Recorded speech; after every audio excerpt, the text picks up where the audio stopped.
We ask a simple question. Kingdom of Saudi Arabia and United Arab Emirates.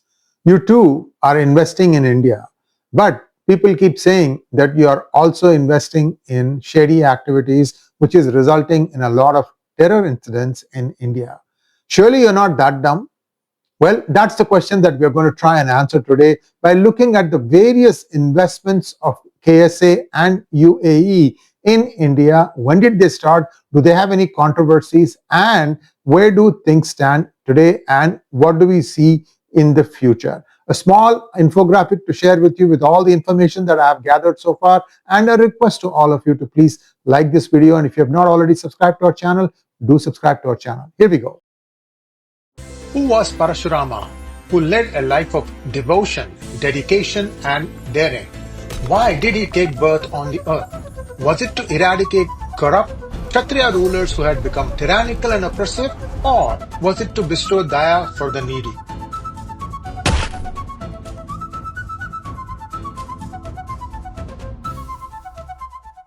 Many of us think that KSA and UAE have invested in Kashmir in the tourism industry. That's not all. There are many other places also where they have invested. So that's what we are going to take a look at to try and understand what is the rationale behind what they are doing.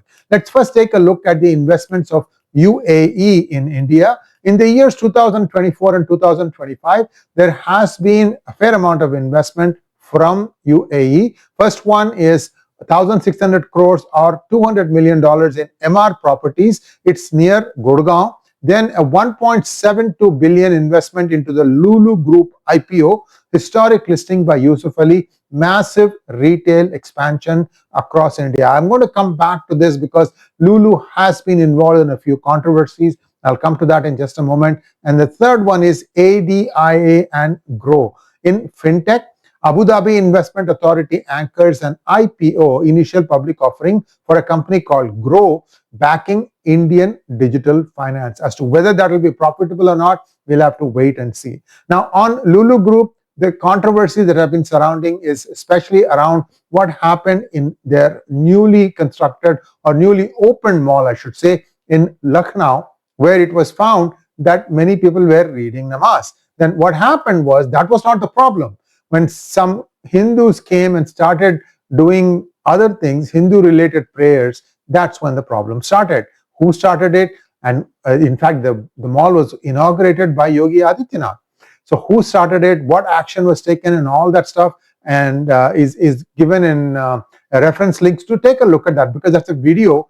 This is all the incident that took place in the Lulu Mall in Lucknow. I have heard murmurings in Kerala that many Lulu malls there have some questionable stuff that is going on. For example, one of the allegations, I'm not saying I have proof, but one of the allegations made is that they tend to hire many Muslim boys and Hindu girls. It doesn't matter the kind of proportion, whether it's 50-50 or whatever, it doesn't matter. But there is a slant to it that people are accusing, and some things have come out.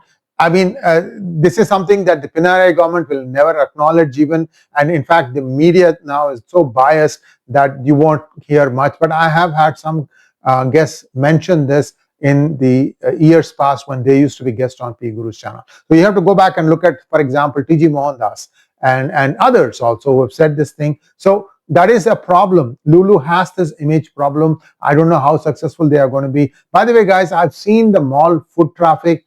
Most of the time, the malls are crowded in India, unlike in other countries such as the United States. But the problem for the malls is they need to have two things essential. They need to have a full-fledged food court and a cineplex where people kind of come and spend a few hours. They shop, they watch a movie, they eat, and then they go home. Something like that. Like spend the whole 3-4 hours together. This kind of stuff is what I'm seeing, not maybe in the bigger cities, but at least in the tier 2, tier 3 cities. That's what I see happening. So malls are growing in India. That's a good investment in my opinion, at least for the short term.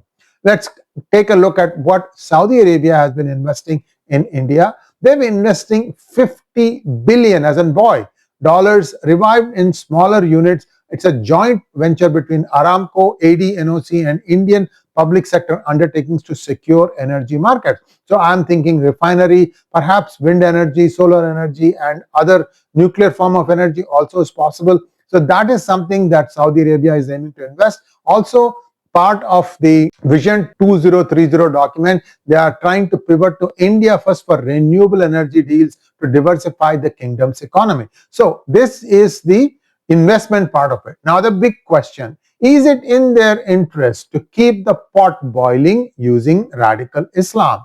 The big resounding answer is no. Destabilizing India is now an economic threat to the Gulf.